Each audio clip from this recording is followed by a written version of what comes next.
you have an interest in horses and love learning more about horses, the horse industry, teaching, or even managing your own horse business, then you're in the right place.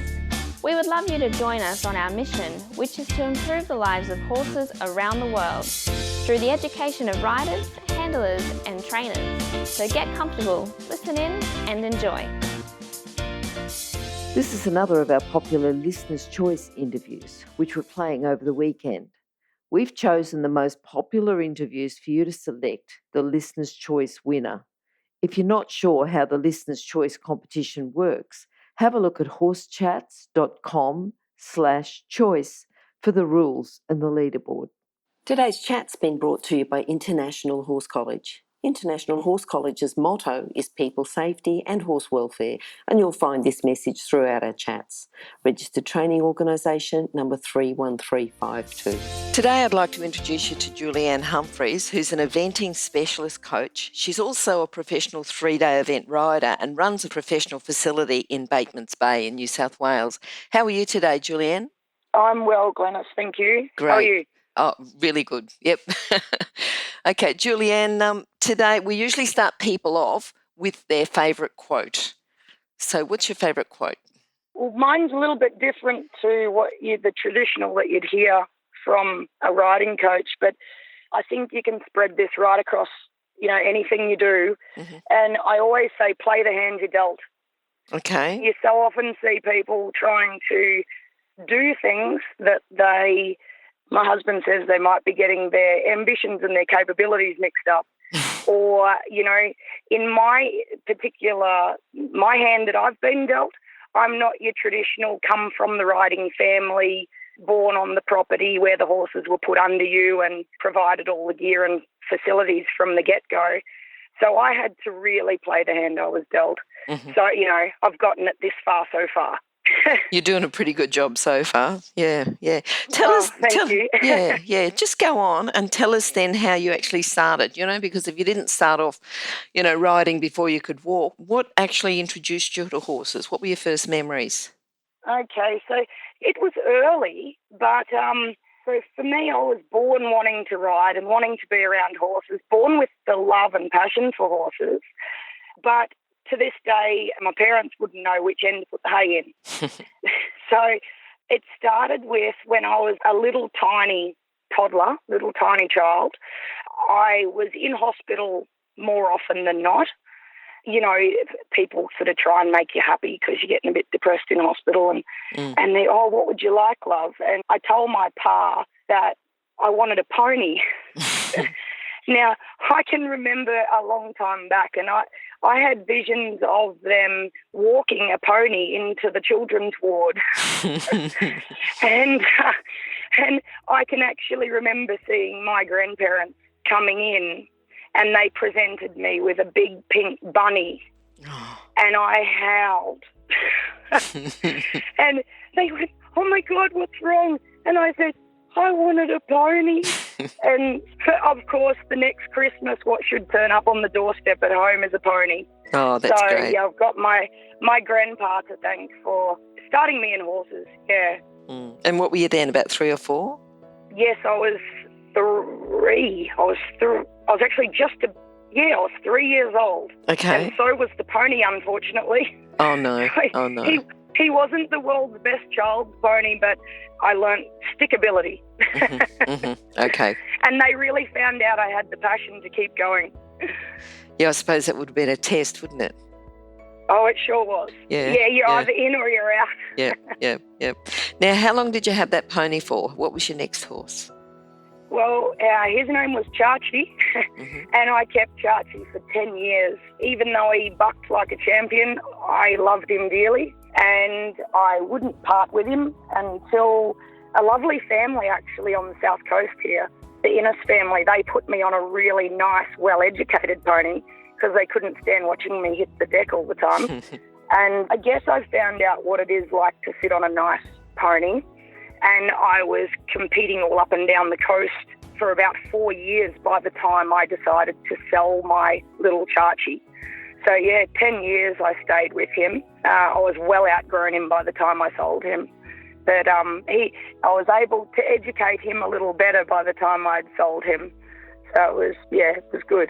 It's certainly persistence for you, isn't it? It certainly paid off in the long run. Absolutely. If I was going to get frightened and stop, it would have happened straight away. Yep. All right, then from going from Chachi, it was your first pony, keeping him for 10 years, that's a bit of a jump still to have a career with horses. So how did you start that? Well, I guess when, you're getting into your teenage years, there's people telling you, by the time you're 16, you'll find boys and forget all about horses and all of this, I guess you become more focused than ever. And I certainly did. And by the time I was 14, 9 months, I had a strapper's license. And they wouldn't let me ride work back then, but I found a really nice gentleman that was training some very good racehorses at the time out of Kembla Grange, and he got my first strapper's license for me. By the time I was 15, I was working full-time. Not in horses, though, because back then they didn't pay real well, especially if you were only 15 years old. Mm-hmm. And so I was just working any job I could find around town. I found a traineeship, which was good because it taught me business studies and so forth. And that was to fund my eventing. Okay. And so I was, at that age, I'd started eventing. And by 17 years of age, I was working full-time with horses and eventing. Even by that stage, gone into a pony club coaching certificate because I wasn't 18 to be able to get a professional coach's certificate. So it was a pony club coach's certificate. Yeah. Just going back, because some people are going to listen to this and say, well, what's a strapper? Can you just briefly go over what a strapper does? Oh, what's a strapper? Yeah, sure. When you're at the races, the person that has the little tunic on with their horse's number, and they're walking the horse around the mounting yard, parading the horse around the mounting yard, that person is the strapper. Okay, so and that person, they don't just get to do the parading it around the yard. They actually do all the work. Yep. At home and on the day. Yeah. Okay. So that's the license I held that was my first job. Mm-hmm. Yeah. And that 14 years, 9 months, was that the minimum age? Yes. Yep. Yes. So. Yes. I was one of the youngest, and even girls were few and far between then. Yes. All right. Now, you've shown that you've got persistence. Okay, and you've shown that you've got the passion. What other skills do you think you needed to commence in a career with horses? Well, What do you think about people, because everyone wants to work with horses, but what do you think for the people that go in and stay working with horses? Because a lot of people come in, work for a week or two and go, oh, this is not for me. But the people that stay with it, what do you think they've got? I think the people that stay with it are the people that are really focused. Yep. They have the desire. They are focused on what they want to do, what they want to achieve out of being with horses. They absolutely enjoy being around horses to the degree that they don't want to be anywhere else. And they're tough. Yep. They're tough in every way. They're tough emotionally, physically, mentally. I don't think you make it in this industry without those ingredients. Mm-hmm. Mm-hmm. Yeah, I think the ones that don't have those ingredients are the ones that you see, they fall by the wayside. Yep. Go and do something else. Yeah. All right. Now, I want you to think of the best riders you know. What do you think the keys to excelling in the career are? Excelling, doing well, staying in it for a long time, being the best ones in the world. What do you think they've got? Well, I guess on that note, I'm extremely fortunate because I've rubbed shoulders with some of the best and spent quite a bit of time with some of the best, and what they say just glues in your head. Mm-hmm. And, one of the best in my mind, and I'm sure some people will agree, is Chris Burton. Yep. And, when I say, oh, Chris, can you grab a texter and just scribble on the back of my, this little kid's T-shirt, write your name on their T-shirt for him. And he's always too happy to do that. And he writes underneath it, never give up. That's what he writes on there, Yep. And then Mr. Lavis, Mr. Neil Lavis. Yes. These guys are living legends in our sport, and we're so fortunate to have them. And Mr. Lavis, one of his things that he lived by, especially when it comes to his eventing and jumping fences and so forth, because these people are still made of flesh and blood. They're not made of anything different to you and I. And he goes, throw your heart over and follow it. Yeah. Yeah. And you'll watch him say that to someone, and you'll see them take a hold of that and never let it go. Then you start to see every event afterwards, their riding's improving. Yes. It's just beautiful. Yep. Yeah, so they're two riders that are just amazing, and we're just so lucky to have them in our sport. All right, you've talked about Chris Burton, Neil Lavis, other people who've helped you and influenced you and changed your life, given you something to hang on to that's made you go on and be successful, to go on, be a professional coach, professional 3-day event rider as well. What's made you hold on? Who's influenced you? As far as my riding is concerned, it's definitely been Miss Lavis and Chris Burton. But then of late, I've been working with a wonderful coach and rider of young dressage horses. And, she rides them right up into the Grand Prix levels. And her name's Nina Boyd from Canberra. She's a pure dressage coach and rider. I went to her at one stage when I needed some direction. And she got a hold of me and basically sort of reeled me back and said, look, remember how this is what you do to put your event together, to put your dressage test together. And, and I guess she pulled out the key ingredients that had gone a bit fuzzy for me over the years, just simple tips like the way you learn your test. You get on your horse and you ride the first piece of your test on the first week of training. Ride the second piece of your test once you've got the first piece down pat. And if you do that on each horse, then when you get to the event on the day, you get on that particular horse and ride that particular test, and you've got each piece of that test sewn up. Yep. You don't get on the horse and go, oh, crap, which horse am I on and which test am I meant to do on it? Yes. And freak out and think you need a brain scan. So, she was amazing at just, as I say, giving me that direction, with her. And I guess as far as my riding's concerned, it's definitely been those three key people have helped me along the way to be able to do what I've done so far. What about your horses? You've told us about Chachi. What other horses do you think have been key to influencing your career? Oh, it's a really amazing question when people ask that, because, of course, you walk into your tack room and you've probably got a good half a dozen or more on the wall that deserve to be there. And then I guess the one that was the big turning point for me was Kyanga, owned by Neil Lavis. Okay. I guess Mr. Lavis got me going on him, and I took him all the way up to 1 star, and he was placing all the way up to 1 star, winning and placing. And then Shane Rose got on him and went, wow, this horse is really nicely educated, and took him all the way to the shortlist to the Olympics. And for me, what I did then was I came home and I got another horse, and I applied all the same methods into another horse and another horse and another horse. And strangely enough, they're all going in the same direction. There's another horse that's gone 2 star, and then there's another 1 star and another 2 star, and they'd all go up through the grades. And it wouldn't matter what they're breeding or what the shape and size to a degree, they'd all go up through the grades, and you start to go, oh, hello, I'm onto something. I might be sort of getting the point here, start getting half-handy at your craft. So, but Kyanga was the one, he was the first one that I guess, after him, that I sort of went, oh, look what I can do. Good. Yeah. What about your proudest moment? What's that been?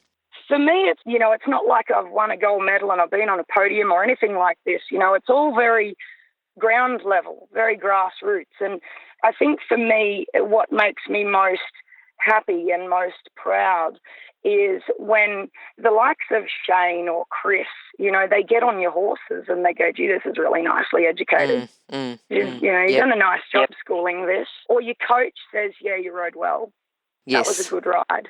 You did a good job there. I love being student and a coach. I love being both. Mm-hmm. I'll never let go of being both. I'll always be a student and I'll always be a coach.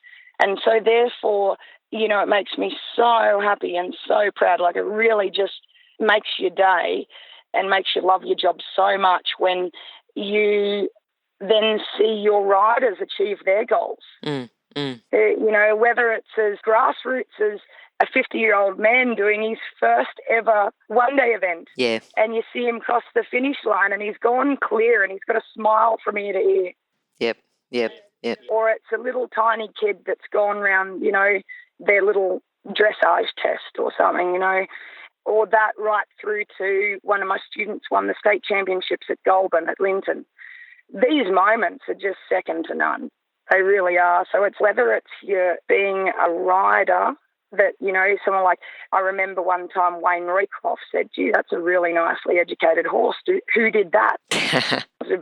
Me. I said he was an open class racehorse when I first sat on his back, you know, and that was Lord Oscar. And he went on to win at Scone in the 2-star, you know. So those moments, it just makes it all worthwhile. It really does. I'm going to take you back because one of the things we were talking about, the core things that people need to commence a career with horses, and you'd said about enjoyment of the job. You know, they've got to enjoy what they're doing because that makes you keep going. It's not, you know, a brilliant lifestyle or it's not the money or anything else. It's the enjoyment of the job, which does turn into the lifestyle.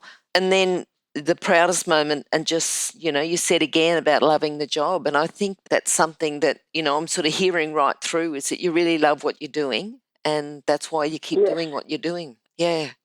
Absolutely. Like, I guess a good measure of that is when people ask my husband about me and about what I do, and they go, oh, she's really passionate. And he goes, no, she's obsessed. And, you know, he knew right from the get-go that was part of the deal. You know, it was like, take me as I am. Yes. And, yeah, of course, you know, you love the people around you and you mould your life around them as well. You know, you've got to learn to, you know, balance is a beautiful thing. You've got to learn to find balance and appreciate the people around you. But yeah, it's definitely something that you won't keep going and you won't endure the knocks unless you're really obsessed with what you're doing, you know. There's definitely, you know, and if it's a lower level, you know, if it's a Sunday rider or someone that just wants to achieve their goals just starting out, you know, if you're not absolutely loving the good times about it, then you might pick up a different sport. Because, you know, that's what keeps you enduring the tougher times. Even something as basic, you know, or I shouldn't say basic, that's a bad word, but as, you know, your rider gets to the stage where they want to learn how to ride the horse on the bit. And I always stop them right there and go, are you sure you want to learn this? You could just like ride around, you know, off the bit forever, you know, and really enjoy what you're doing. Or if you really, really want to learn how to ride the horse correctly on the bit, be ready because it's going to be the single most frustrating thing you'll ever learn to do. So if they're not really enjoying their horse and they don't love their horse dearly and give the horse the respect he deserves, and then I think, you know, it's got to be about the horse. Yes. I have some excellent helpers that work with me. You know, they're wonderful people that work with me and they do all the bits that I would need 4 of me to be able to do. And we always agree, we are here for the horses. They're not there for me. They're not working in my facility for me, my complex for me. They're working there for horses. And while ever it's like that, everybody's happy. Yep.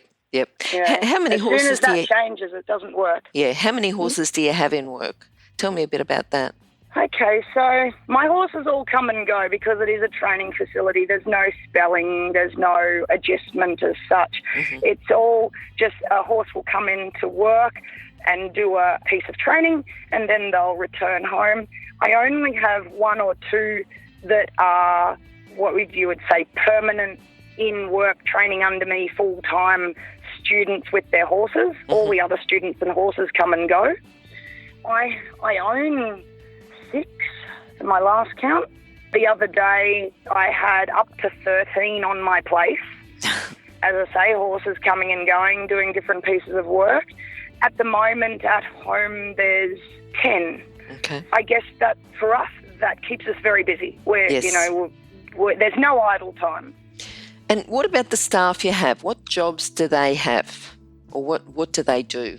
Well, I have 2 wonderful ladies that are seniors that do all the feeding, mucking out, all the groom work, Yep.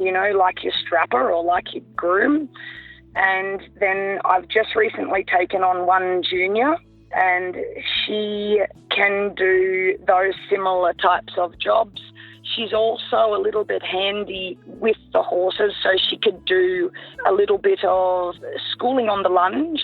I do a lot of schooling on the lunge with my horses, and she can also do a little bit of riding for me, so just to spread me a little further. Yep. And I also have a wonderful yard man. We all need a little bit of brute force and muscle in our crew. And he does all the handyman stuff that we don't have the tools or the know-how to get to do that. So, yeah, he fixes fences and helps when the lights go bung in the shed, and he'll fix them, and, Mr. Fix-It, and he's wonderful. Good. And that's just our little crew, and I try not to get it to be too big and extensive. Yep. As I say, they're all there because, we're all there because we enjoy being there. It's not for the monetary value. It's just because we enjoy doing what we're doing. Yep. And I have in the past paid people, and I found that the tune changes very swiftly. It's not nearly as, I guess, the same attitude among the camp as when, people are just, they're there because they like being there. Yes. Yeah, It's wonderful. Yeah, no one's married to the job then. If someone wants a day off, they have a day off. Yep. But it's just amazing how, they will work themselves to the bone. I'll actually say to them, look, make sure you back off a bit, They're amazing. They have that drive and that grit and that toughness, and they're not lazy. All of those ingredients that we talk about, they have it. Yes. Yeah. I think lazy, it's not the right place for a lazy person, is it, being in the horse industry? No. No, definitely not. I always say there's no idle time. Even my students are not allowed to come in and just stand there. So it's not a doctor's waiting room. Yep. Get out and do something. Oh, hang on a sec. Let me interrupt to let people know about the horse industry qualifications at onlinehorsecollege.com. If you have a look at the flexible options, there's online theory with practical components that can be completed by video or with a qualified expert in your area. That website again is onlinehorsecollege.com. Thanks. I want you to put on your coach's cap and think about a problem that you see with your students and talk about how to fix it as well. Just a common problem that you see, and this is something for people just to give them something if they're aspiring coaches or if they're students and they've got this problem. What would you say to them? I think probably the thing that you see often, and I think it gets disguised often, is focus. Okay. Or it gets kind of swept under the carpet, that it gets missed. I think when you're not fully focused on the job at hand, that's when the nerves creep in. That's when mistakes happen. That's when you forget to do something that you should have done.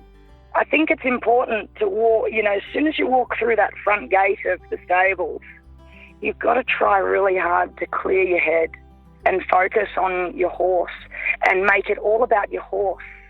People forget to leave all the baggage at the gate, and so they walk in with their baggage, and then they spread that all over their horse, and they wonder why the horse gets upset and it all goes wrong, or they forgot a piece of gear, or they forgot to do something. It's really important that you walk in the gate and it's no longer about you, it's about your horse.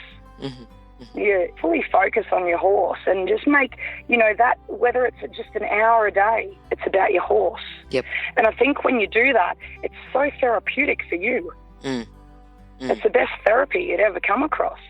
But I think that's something that people miss.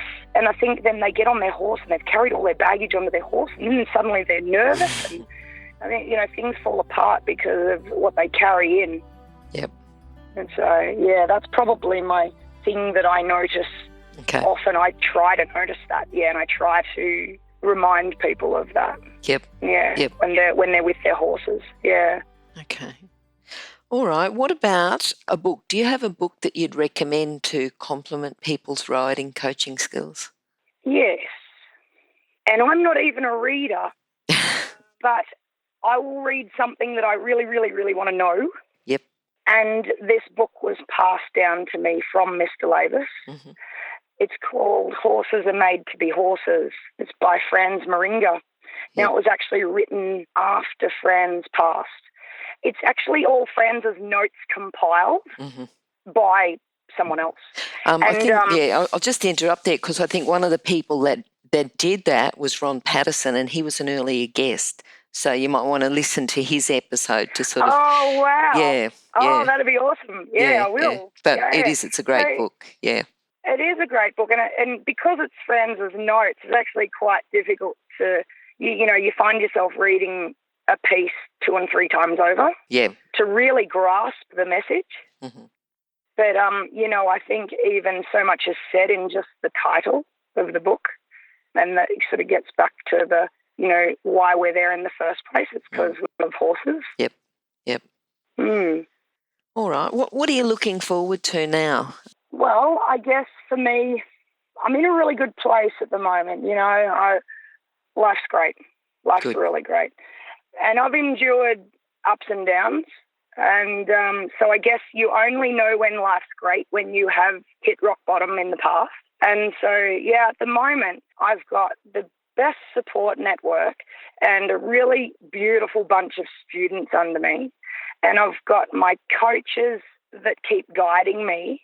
And even, Chris, if I need to know something, I'm in contact with Chris Burton, and he's in England, and he'll answer me straight away. That's good. I'm just so lucky, for me, it's so fortunate. So for me, I don't want to change a whole lot.